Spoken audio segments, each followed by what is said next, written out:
안녕하십니까. 암호화폐 정보를 전달해드리는 닥터 비트맨입니다. 네, 크립토 미셸이 암호화폐 시장 고래게임과 시장 사이클 뿐이다 라고 언급을 했다고 합니다. 네, 유명 암호화폐 분석가인 크립토 미셸은 트위터를 통해서 비트코인이 2만 달러에서 3천 달러까지 하락을 한 뒤에 다시 1만 5천 달러까지 상승을 했다. 그러나 이 기간 어떠한 펀더멘탈 조정도 이루어지지 않았다며 한편 알트코인의 시장의 상황이 갈수록 악화되고 있다. 그럼에도 여전히 많은 물량을 쏟아내고 있기 때문에 알트코인은 이미 죽었다. 남은 것은 고래게임과 시장 사이클 뿐이다 라고 지적을 했습니다. 네, 현재 암호화폐 시장이 화제가 되고 점점 수면 위로 떠오르는 중이죠. 네, 그것에 관해 아무 이유가 없다. 고래들의 돈장난 수준이다라고 언급을 하는 것 같은데 그저 2017년 말부터 2018년 초에 이어졌던 암호화폐 투기판만 보고 얘기를 하는 것은 아닌가 싶습니다. 네, 그때는 투기판이 맞았죠. 하지만 지금 암호화폐 시장은 점점 제도권 안으로 들어가려는 노력을 하고 있고 수많은 글로벌 기업들이 암호화폐 시장에 투자를 하고 있는 실정입니다. 네, 국가적으로도 관심을 가지고 있죠. 지금 암호화폐 시장은 더 이상 거스를 수 없는 하나의 물결이라고 생각이 드네요. 한번 다음 자료도 한번 보시죠. 네, 이토로의 최고 경영자가 비트코인 리스크가 높다. 안전한 피난처 수식은 부적절하다라고 언급을 했습니다. 네, 암호화폐 전문 미디어 유투데이에 따르게 되면 글로벌 디지털 자산 거래 플랫폼 이토로의 최고 경영자 요니 아시아가 미디어와의 인터뷰에서 최근 비트코인이 리스크 해지 수단으로 주목을 받고 있지만 안전한 피난처로 보기는 어렵다 언급을 했는데요. 네, 이와 관련 그는 글로벌 지정학적 리스크 및 거시 경제 불안정성 확대로 채권, 금과 함께 비트코인이 주목을 받고 있다며 하지만 비트코인을 비롯한 암호화폐는 변동성이 매우 높다며 몇 분 만에 엄청난 손실을 입을 수도 있다. 따라서 비트코인을 안전한 피난처로 비유하는 것은 모순적이다. 일종의 대체 가능한 가치 저장 자산 정도로 보는 게 적절하다고 언급을 하고 있습니다. 네, 그러면서 여기서 멈추지 않고 암호화폐 변동성을 잘 보여주는 것이 바로 알트코인인데 알트코인은 비트코인보다 리스크가 훨씬 높다며 앞서 2018년 말 대규모 디지털 자산 매물이 갑작스럽게 쏟아져 나오면서 가치가 하루 아침에 급락을 했다. 당시 알트코인에 투자했던 많은 이들이 재앙을 직접 목격했다라고 지적을 했습니다.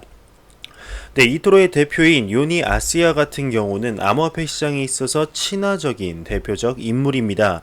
네, 작년에는 블록체인이 만든 혁신을 통해서 엄청난 부의 이동이 발생할 것이라고 언급을 하면서 대형 금융기관들이 암호화폐 기술뿐만 아니라 블록체인 연구도 시도하고 있으며 블록체인은 화폐 기능뿐만 아니라 모든 자산을 토큰화하여서 글로벌 금융업계의 패러다임을 바꿔놓을 것이다 라고 발언을 했었는데요. 네, 그러한 인물이 이런 보수적인 발언을 하는 데에는 다 이유가 있지 않을까 싶습니다. 네, 최근 나오는 기사들을 보게 되면 비트코인이 금과 점점 같아지면서 안전자산이라는 인식이 강해지고 있다는 것은 다들 아실 겁니다. 최근 혼란스러운 국제 정세와 맞아들면서 갈 곳을 잃은 자산들이 금과 비트코인에 몰리는 현상을 볼 수가 있습니다. 네, 이러한 이유로 금과 현재 디지털 골드로 불리우는 비트코인의 핑크빛 미래에 관한 기사들이 쏟아지고 있죠. 하지만 너무 낙관적으로 보다가 큰 코 다칠 수 있다라고 말을 하는 것 같네요. 네, 실제로 지금 암호화폐 시장은 365일 24시간 풀로 돌아가는 시장이죠. 따로 장, 오픈, 그리고 장 마감 시간이 없고 상한선, 하한선의 제한도 없기 때문에 올라갈 때는 한없이 반대로 떨어질 때는 한없이 떨어지는 것을 볼 수가 있습니다. 네, 그래서 얼마 전 모건 크릭 창업자 앤서니 팜플리아노 형님이 언급을 했었죠. 현금 95%와 비트코인 5%의 급진적인 포트폴리오를 제안했었습니다. 네, 지금 두 사람의 공통적으로 하는 요지는 암호화폐 시장에 투자를 하긴 하도록 하는데 너무 전재산 그리고 대출받아서 하지 말고 본인들이 할 수 있는 여윳돈으로 해라 라고 볼 수 있지 않나 싶네요. 네, 간혹 가다가 암호화폐 시장이 좋은 소식만 나오면 암호화폐 가격들이 조금만 상승을 하면 곧 있으면 10배 상승할 것처럼 빤스 팔고 이제 대출 풀로 땡겨서 투자하는 분들이 생각보다 많이 계십니다. 네, 그렇게 투자를 하면 이 변동성 높은 시장에서 절대로 오래 버틸 수가 없겠죠. 투자는 항상 여윳돈으로 하시는 게 롱런할 수 있는 비결이지 않을까 생각이 들게 되네요. 네, 트위터의 설문조사 54%가 이더리움 1000달러 사상 최고가를 경신할 것이다 라고 언급을 했는데요. 네, 트위터의 인기 암호화폐 분석가가 본인 트위터를 통해서 이더리움 가격이 다시 한번 1000달러 이상까지 오를 것이라고 보는가? 라는 주제로 진행한 설문조사에서 54%가 yes라고 답했다고 합니다. 네, no라고 대답한 미중은 34%, 그 중에 나머지는 모르겠다 이렇게 언급을 한 거겠죠. 네, 이더리움은 암호화폐 열풍이 고조되던 2018년 연초 사상 처음으로 1000달러를 넘어선 바가 있습니다. 네, 이런 낙관적인 기사와는 다르게 이더리움이 최근 30개월 기준 시장 점유율이 최저치에 도달했다라는 기사가 나왔습니다. 네, 물론 시장 점유율, 즉 도미넌스를 얘기를 하는데 이더리움 도미넌스가 가격에 영향을 직접적으로 미치지는 않지만 그만큼 사람들의 이더리움에 대한 관심이 낮아지고 있다고 얘기인 것 같은데요. 그러고 보니까 최근 이더리움의 CEO 비탈릭 부테린이 언급을 많이 안 하는 것 같습니다. 네, 리플의 CEO 빵형이나 찰스 호스킨스 같은 경우는 열심히 언급을 하는 모습을 보여주는데 부테린 무슨 일을 하고 있는지 생존 신고 좀 해줬으면 좋겠습니다. 네, 중국에 관한 소식이 나왔습니다. 중국의 공신부가 인재교류센터가 블록체인 인재 양성에 나선다고 합니다. 중국 관영 매체 신화통신에 따르게 되면 중국 공신부 공업정보화부의 이제 줄임말이라고 하네요. 네, 인재교류센터가 중국계 암호화폐 거래소 후오비 등 중국 블록체인 관련 업체들과 파트너십을 체결했다고 합니다. 네, 이를 통해서 블록체인 인재들을 양성할 수 있는 시스템을 구축했다는 방침인데요. 네, 최근 들어서 중국의 암호화폐에 대한 시각이 많이 달라졌다는 건 다들 아실 거라고 생각이 합니다. 이제는 대놓고 블록체인 인재를 양성하겠다 나서겠다고 하는데 최근 미중 무역의 여파로 인한 중국의 경제의 위기를 암호화폐 시장으로 해결해 나가려는 의지가 아주 돋보이고 있습니다. 네, 중국이 이렇게 대놓고 암호화폐 시장에 대해 호의적으로 나온다면 미국도 가만히 있을 수는 없겠죠. 네, 미국 내에서도 암호화폐에 대한 얘기들이 많이 오가고 있다고 합니다. 네, 그 와중에 중국에 관한 얘기도 나오고 있다고 하는데 중국에 뒤처져서는 안 된다라고 얘기할 만큼 신경이 안 쓰일래야 안 쓰일 수가 없을 겁니다. 네, 지금 세계의 거시적인 문제로 인해서 암호화폐 시장이 한 번 더 도약하는 기기가 되지 않을까 싶은데요. 네, 암호화폐 가격뿐만 아니라 제도적인 입장에서도 더욱 커질 것 같습니다. 다음 자료도 중국에 관한 소식인데 한번 보도록 하겠습니다. 네, 중국 외환관리국 관계자가 리브라 외환으로 취급해야 한다라고 언급을 했는데요. 네, 순텐치 중국 국가외환관리국 산하 회계 부문 총괄이 11일 진행된 제3회 중국 금융 40인 포럼에서 리브라는 외환으로 취급하는 것이 맞다. 중국의 외환관리 시스템 안에서 다뤄져야 한다. 그렇지 않다면 리브라의 사용이 금지되어야 한다라고 진단을 했습니다. 네, 그는 이어서 중국 내에서 다뤄지는 모든 디지털 형식의 거래는 위완화로 계산 및 처리되어야 한다라며 독립적인 디지털 화폐 환경에서 리브라 또는 달러화로 계산되어서는 안 된다라고 지적을 나왔는데요. 네, 여기에서도 미중 무역의 냄새가 강하게 올라오는 것을 볼 수가 있습니다. 굳이 달러를 내세우며 이야기를 하는 게 얼마나 미국을 견제하고 있는지 볼 수가 있죠. 리브라가 통화의 개념으로 나온다면 정식 출시가 힘들 겁니다. 아마 중국이 리브라에 관해서 안 좋게 비판하고 화웨이의 한 관계자가 얼마 전 인터뷰를 통해서 한 기업이 만들 수 있는 리브라 같은 건 중국 정부가 충분히 만들 수 있다고 얘기를 했죠. 그만큼 중국은 리브라를 경계하고 있습니다. 이런 식으로 흘러간다면 리브라가 정식적으로 나와 런칭을 한다 해도 중국 내에서는 펼치기 힘들지 않을까 싶은데요. 네, 그렇다면 누구의 손해가 될까요?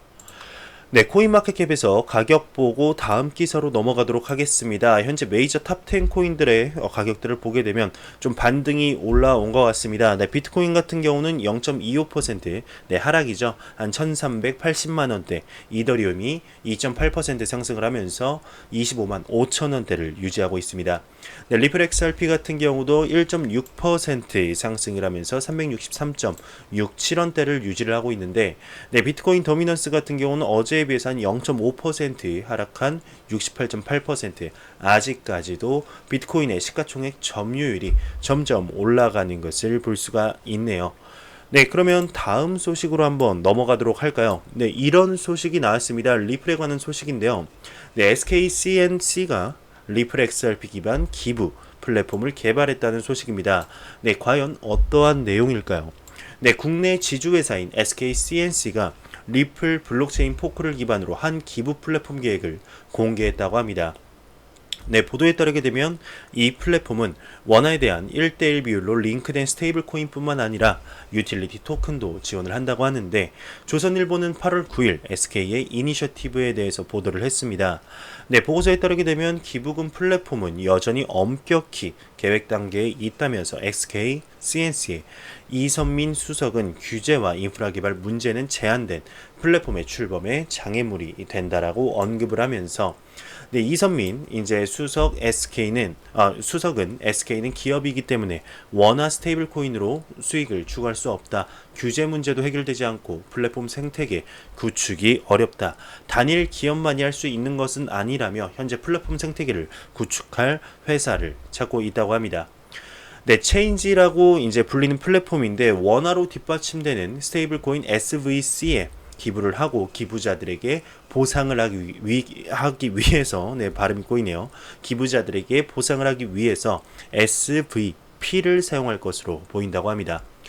네, 보고서에 따르게 되면 기부를 하게 되면은 SVP로 총액의 1000분의 1을 받게 된다고 하는데, 예를 들어서 5만 개의 SVC를 기부를 하면 50개의 SVP를 네, 이렇게 받는 결과가 나온다고 합니다. 네, 여기에 이제 이 기사를 보게 되면 리플 블록체인 기반으로 자체 플랫폼을 만든다고 보시면 될 것 같습니다. 아직까지는 뭐 리플 XRP, 네, XRP를 직접적으로 쓰이는지는 확인이 되지 않는데요. 좀 더 추가적인 소식을 접하는 대로 여러분들께 알려드리도록 하겠습니다. 리플의 소식은 정말 예상치도 못한 곳에서 들리네요. 참 대단한 기업이 아닌가 생각이 들게 됩니다. 네, IDC가 예측을 했다고 합니다. 블록체인 관련 세계 지출이 2023년에 약 157억 달러에 도달할 것이라고 하는데요.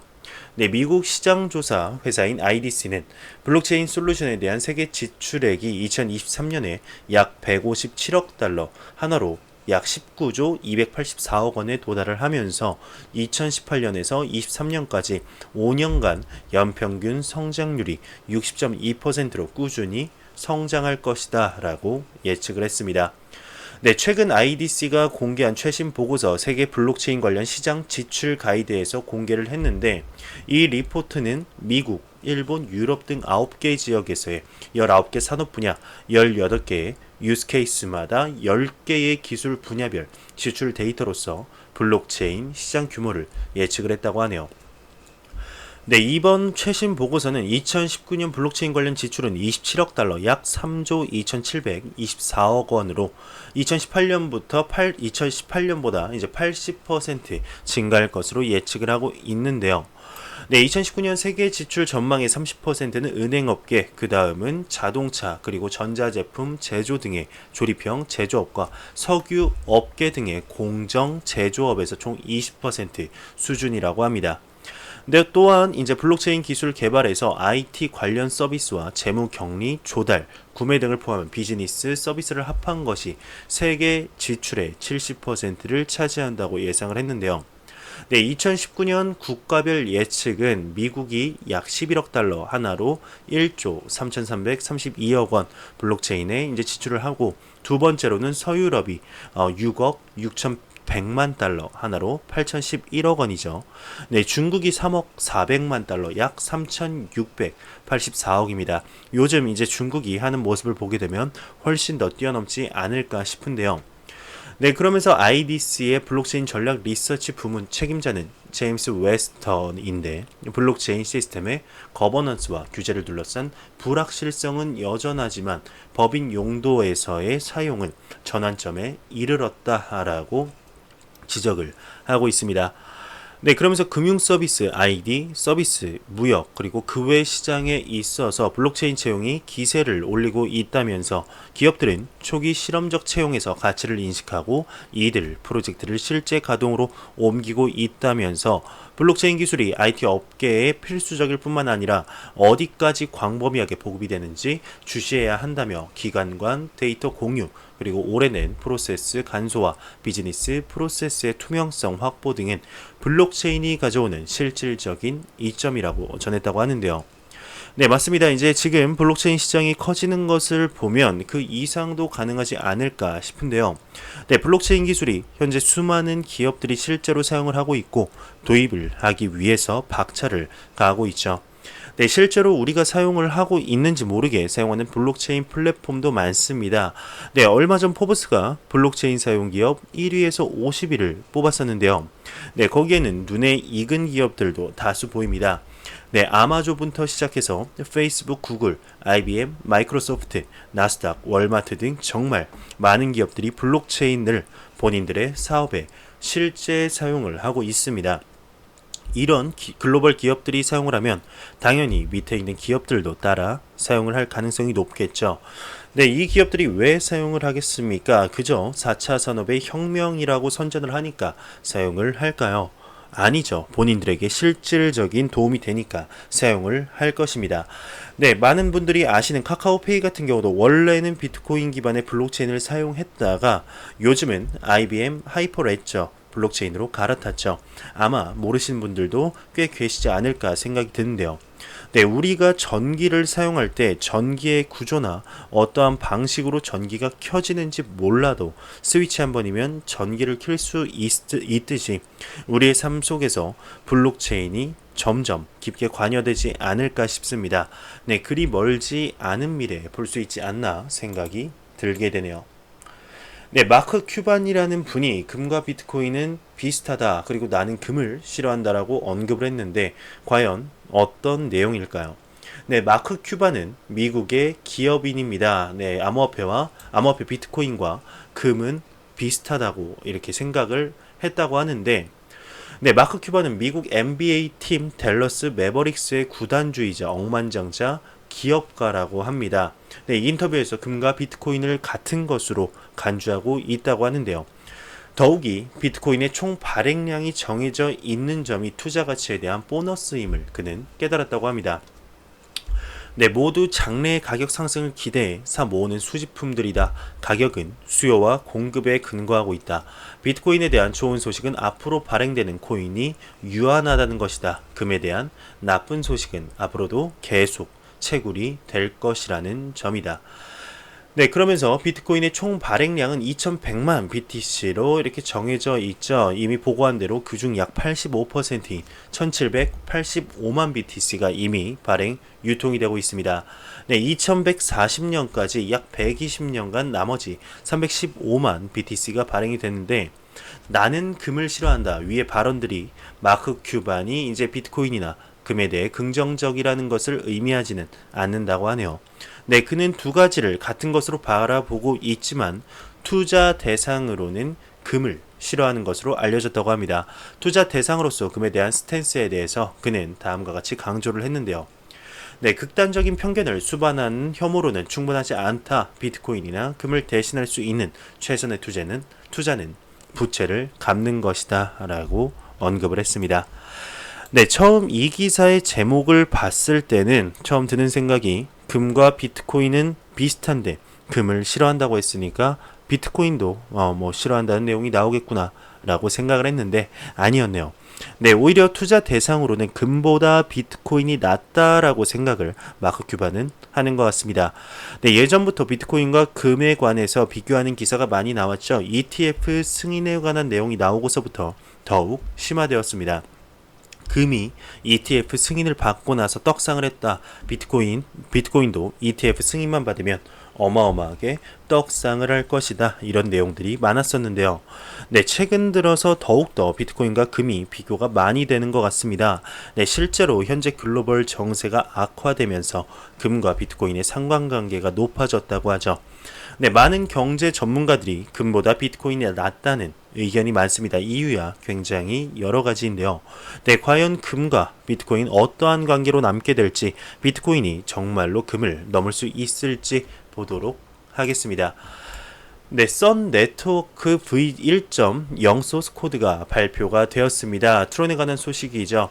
네, 2019년 8월 11일에 세계에서 가장 큰 퍼블릭 체인 플랫폼 중 하나인 트론이 사이드 체인 프로젝트인 썬 네트워크 소스 코드 V1.0을 공식적으로 발표를 했습니다.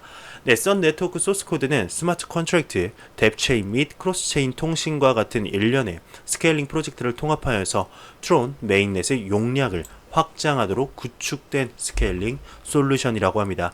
뭐 이렇게 이제 길게 얘기가 나왔는데 그냥 간단하게 나오게 되면 기존에 출시됐던 썬 네트워크의 그냥 확장판이다. 모든 것이 조금씩 더 상향 평준화됐다라고 보시면 될 것 같네요.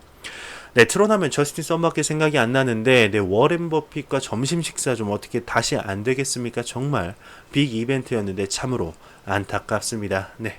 이제 트론 보면은 워렌 버핏이 자연스럽게 연상이 되게 되네요. 네, 안 보고 가면 섭섭하겠죠. 마지막 소식입니다. 크립토 공포 탐욕 지수가 45로 공포 단계에 진입을 했다고 합니다.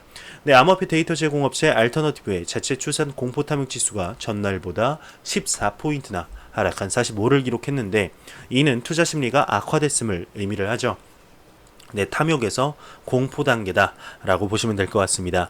이 지수는 0에 가까울수록 공포 100이면 낙관으로 보시면 되는데요.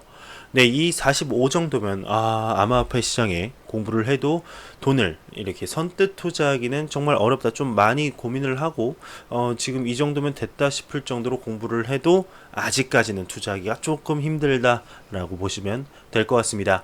지금 암호화폐 시장 상황이 얼마 전에 이렇게 좀 오르다가 다시 한번 지금 하락을 하다 오늘 또다시 살짝 반등을 하는 걸 볼 수가 있는데, 이렇게 방향성이 계속 위아래로 왔다 갔다 하는 모습을 볼 수가 있습니다. 지금 거시적인 경제 문제와 더불어서 암호화폐 시장이 이렇게 상승을 견인받는 듯한 느낌이 드는데요. 과연 암호화폐 시장 어떤 식으로 방향성이 잡히게 될지 보도록 하죠.